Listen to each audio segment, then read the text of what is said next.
नमस्कार दोस्तों, स्वागत है आप सभी का अपने YouTube channel tricky engineers academy में। आज हम पढ़ने जा रहे हैं क्लासिफिकेशन ऑफ सर्वेइंग के बारे में। सर्वेइंग को किस किस हिसाब से क्लासिफाई किया जा सकता है। किसी भी चीज़ को क्लासिफाई करने के बहुत सारे बेसिस हो सकते हैं कि हम उसको क्लासिफाई किस किस बेसिस पे करते हैं। तो उसी हिसाब से हम सर्वेइंग को क्लासिफाई करते हैं बहुत सारे बेसिस के हिसाब से। पहला बेस अगर हम लेके चलें तो वो होता है कर्वेचर ऑफ अर्थ के हिसाब से या एक्यूरेसी के हिसाब से।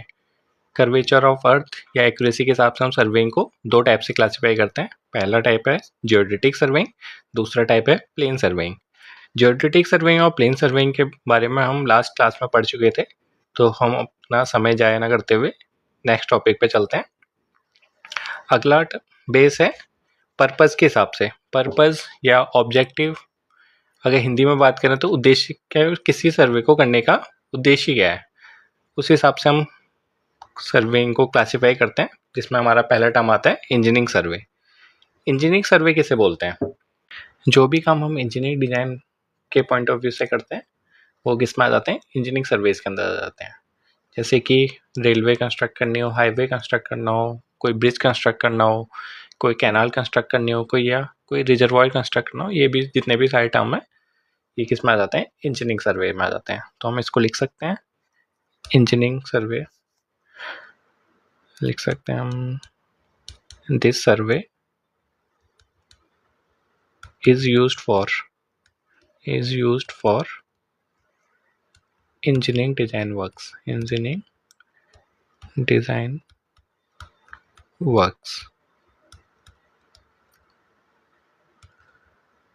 like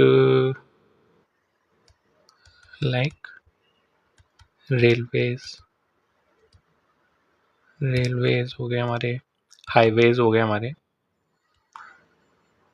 हाईवे हो गए, ब्रिज हो गया, रिजर्वायर्स हो गए हमारे, रिजर्वायर, कैनाल्स हो गए हमारी। ये जितने भी टर्म्स हैं ये हमारे किसके अंदर आ जाते हैं? इंजीनियरिंग सर्वे के अंदर आ जाते हैं। अगला टर्म है हमारा मिलिट्री सर्वे। मिलिट्री सर्वे जिसको हम क्या बोलते हैं? जिसको हम बोलते हैं डिफेंस सर्वे। इसको लिख देते हैं यहाँ पे डिफेंस सर्वे।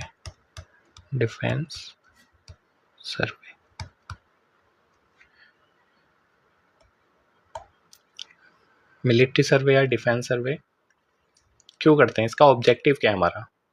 तो इसका ऑब्जेक्टिव है हमारा किसी भी पॉइंट की स्ट्रेटेजिक इंपॉर्टेंस को डिटरमाइन करना। ऐसे जितने भी पॉइंट्स हैं जिनकी स्ट्रेटेजिक इंपॉर्टेंस है, जैसे कि हमें एनिमीज एरियाज में क्या पता करना है, उनकी एयरपोर्ट की लोकेशन, उनकी मिसाइल कहाँ पे रखी हुई हैं, उनकी ऑर्डिनेंस फैक्ट्रीज कहाँ पर हैं, उनकी एंटी क्राफ्ट की पोजीशन कहाँ पर है, एंटी एयरक्राफ्ट की पोजीशन कहाँ पर है। ये जो वेरियस टर्म्स हैं ये किस जो हम पता करते हैं, ये किस में हम पता करते हैं? मिलिट्री सर्वे या डिफेंस सर्वे में। तो हम इसको लिख सकते हैं it is used for determining points of strategic importance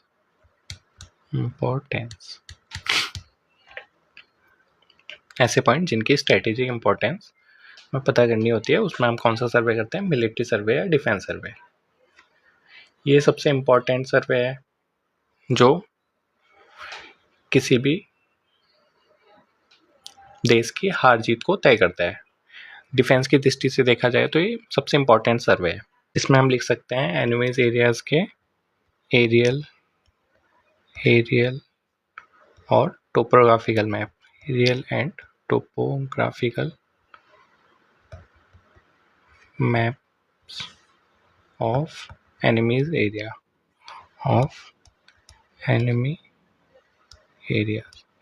के एरियल और टोपोग्राफिकल मैप की मदद से हम क्या पता कर सकते हैं? Important routes, airport, missile sites, ordinate factory, anti aircraft की पोजीशन, ये सब हम पता करते हैं इन मैप्स की मदद से। तो इनमें हम लिख सकते हैं इंडिकेटिंग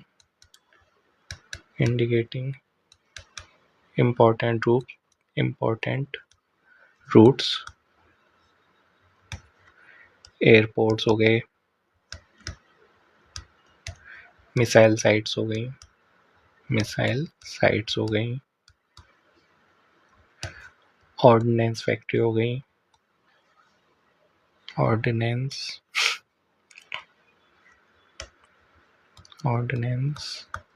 फैक्ट्रीज हो गई हमारी,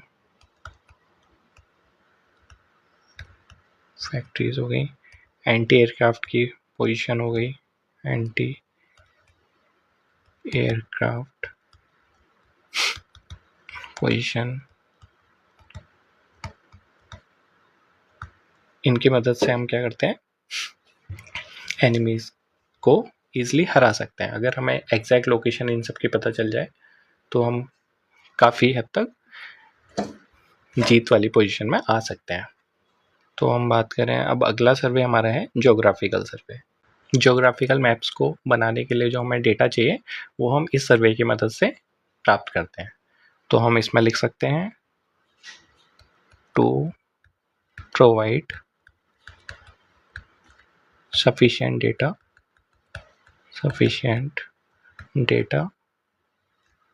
for preparation of geographical maps,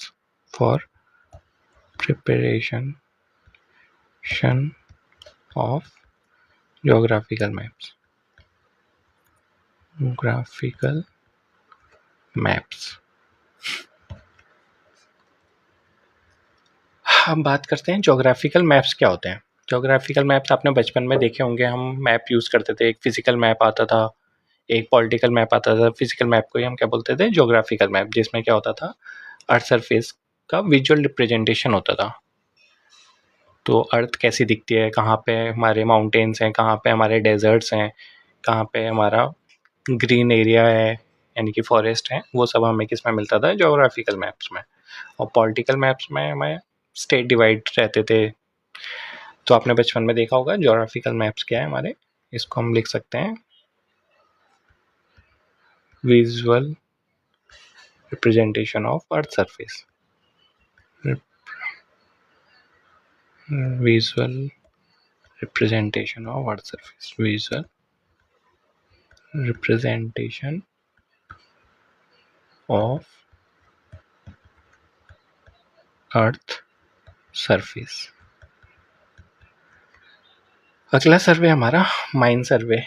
इसको हम ऑब्जेक्टिव के हिसाब से, यानी कि इसको करने का हमारा ऑब्जेक्टिव क्या है, जितने भी हमारी मिनरल वेल्थ हैं उनको एक्सप्लोर करना ही हमारा मेन ऑब्जेक्टिव है, जिसमें हम सरफेस सर्वे भी करते हैं और अंडरग्राउंड सर्वे भी करते हैं। अंडरग्राउंड सर्वे में जैसे कि हमें टनल कंस्ट्रक्ट करनी हो, साफ्ट कंस्ट्रक्ट करनी हो या ड्रिफ्ट कंस्ट्रक्ट करनी हो, ये सब हम किस में करते हैं, माइन सर्वे में। तो हम इसमें लिख सकते हैं हमारा मेन काम क्या है, exploring mineral wealth.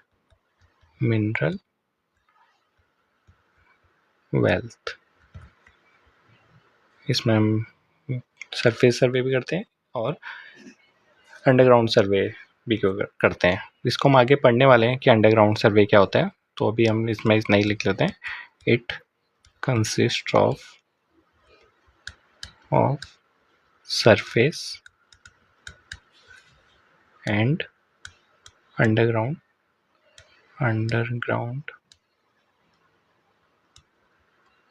Service. Underground service में हम क्या पता करते हैं, डायरेक्शन ऑफ टनल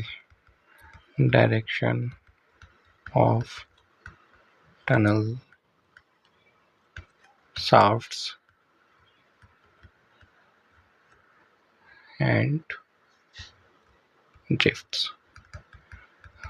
अब आपके मन में सवाल आ रहा होगा कि टनल किसको बोलते हैं, शाफ्ट किसको बोलते हैं, ड्रिफ्ट किसको बोलते हैं।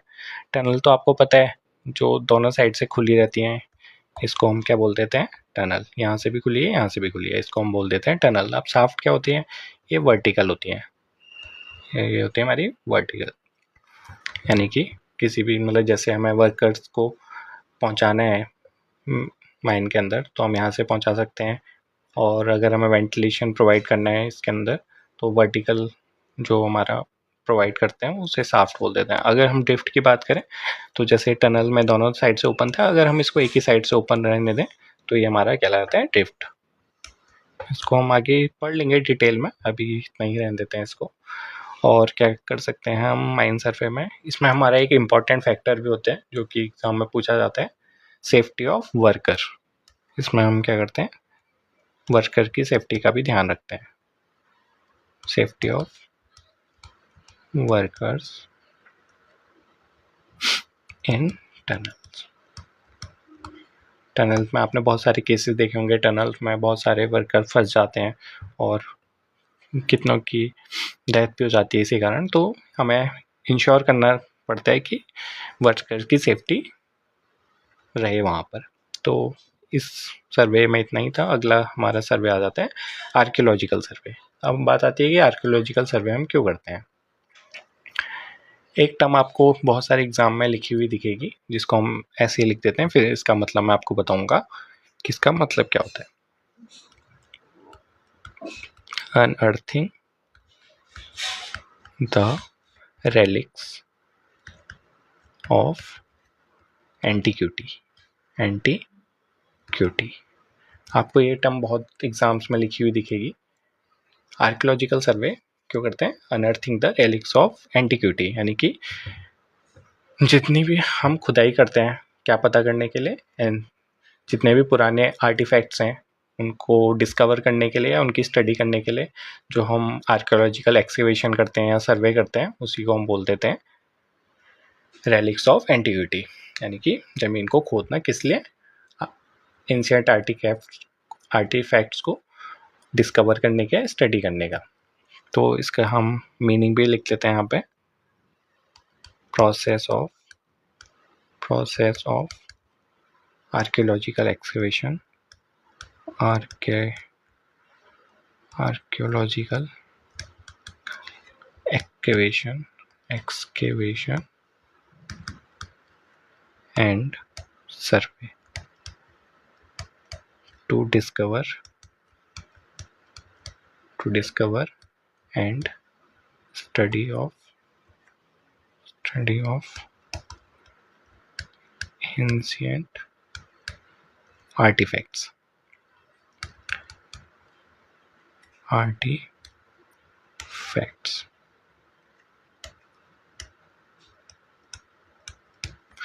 एंशिएंट आर्टिफैक्ट्स की बात करें तो आपने देखा होगा बहुत सारी सिविलाइजेशन होती हैं, किंगडम्स होते हैं, टाउन्स होते हैं, फोर्ट्स होते हैं, जो कि क्या हो गए होते हैं अर्थक्वेक या लैंडस्लाइड या कोई भी आपदा के कारण जो हमारे खो जाते हैं, यानी कि अर्थ सरफेस के नीचे दब जाते हैं, उनको हम पता करते हैं आर्कियोलॉजिकल सर्वे की मदद से। इसमें हम जैसे लिख सकते हैं, हम ये एग्जाम्स में पूछ सकते हैं, जैसे हम सिविलाइजेशन हो गई, अब तो आपको ऑब्वियस है, आपको ऑटोमेटिकली पता चल जाएगा कि क्या क्या हो सकते हैं। किंगडम्स हो गए,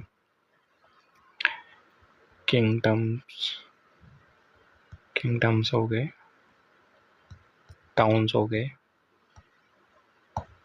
फोर्ट्स हो गए, टेम्पल्स हो गए, जो कि दब जाते हैं किसकी, कोई भी आपदा के कारण, बरीड ड्यू टू अर्थक्वेक हो गया हमारा, earthquake, buried due to earthquake, landslide etcetera,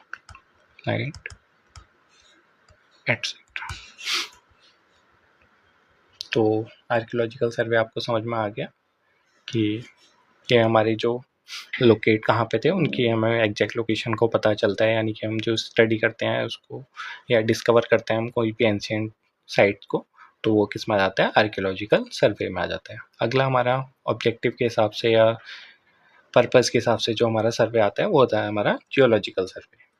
अब बात आती है कि जियोलॉजिकल सर्वे हम क्यों करते हैं। जो हमारी अर्थ सरफेस है वो बहुत लेयर में होती है, तो हम उन लेयर की जानकारी किस में लेते हैं, वो हम लेते हैं जियोलॉजिकल सर्वे में। तो हम इसको लिख सकते हैं, to determine to determine importance about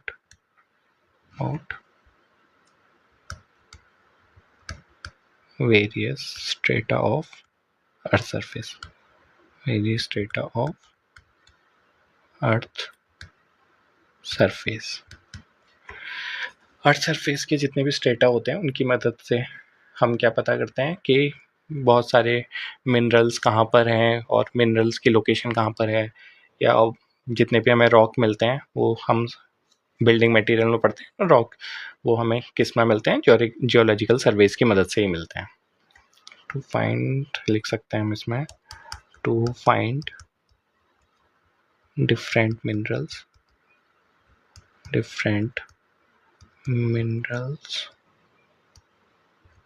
and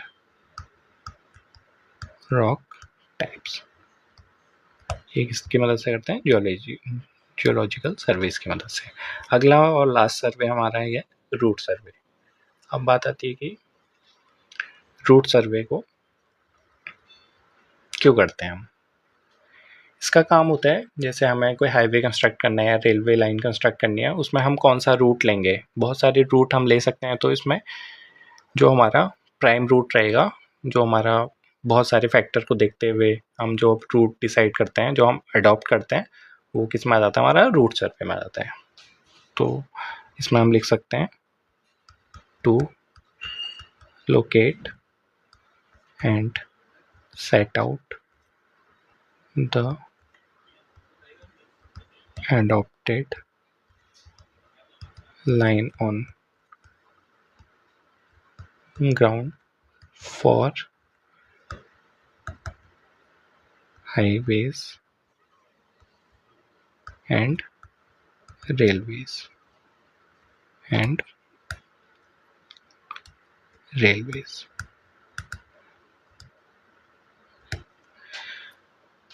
अब रूट सर्वे को करने के हमारा जो सीक्वेंस होता है, ये भी काफ़ी बार एग्ज़ाम में पूछा जाता है। वो होता है हमारा, पहला हम करते हैं ट्रैफिक सर्वे या मैप सर्वे, दूसरा होता है हमारा रिकॉनाइंस सर्वे, तीसरा होता है हमारा प्रिलिमिनरी सर्वे, और लास्ट होता है हमारा लोकेशन सर्वे या डिटेल सर्वे। ये सीक्वेंस पूछता है कि सर्वे को करने का करेक्ट सीक्वेंस क्या है। तो जब भी हम हाईवे कंस्ट्रक्ट करना हो या रेलवे कंस्ट्रक्ट करना हो, तो हम पहले क्या करते हैं, ट्रैफिक सर्वे करते हैं, मैप सर्वे करते हैं, जिसमें हम सोचते हैं कि कहाँ से हमें कौन कौन से रूट से हमें हाईवे कंस्ट्रक्ट करना है। तो आप इसको ऐसे भी याद रख सकते हैं, इसको आप याद रख सकते हैं किससे, आपने टीआरपी आपने सोर्स की टीआरपी देखी होंगी, मतलब किसी भी शो की टीआरपी होती है, उसको ऐसे करके याद रख सकते हैं। या किसी भी जो भी आप सामान लेते हैं उसमें एमआरपी लिखी रहती है, उसको आप टीआरपी से या एमआरपी से याद रख सकते हैं, एमआरपी लेवल। तो M for map survey, route survey, reconnaissance survey, preliminary survey और लोकेशन सर्वे। इसको लोकेशन सर्वे, डिटेल सर्वे सबसे लास्ट में होगा, तो आप डिटेल सर्वे से भी याद रख सकते हैं, और आपको इसको टीआरपी से भी याद रख सकते हैं। तो इसको हम लिख लेते हैं यहाँ पे, इसको हम MRPL और इसको हम लिखते हैं TRP और D। तो अभी इतना ही था। अगला हमारा क्लासिफिकेशन किस हिसाब से होगा, इंस्ट्रूमेंट के हिसाब से, वो अगली वीडियो में कवर करेंगे हम, इंस्ट्रूमेंट के हिसाब से या प्लेस और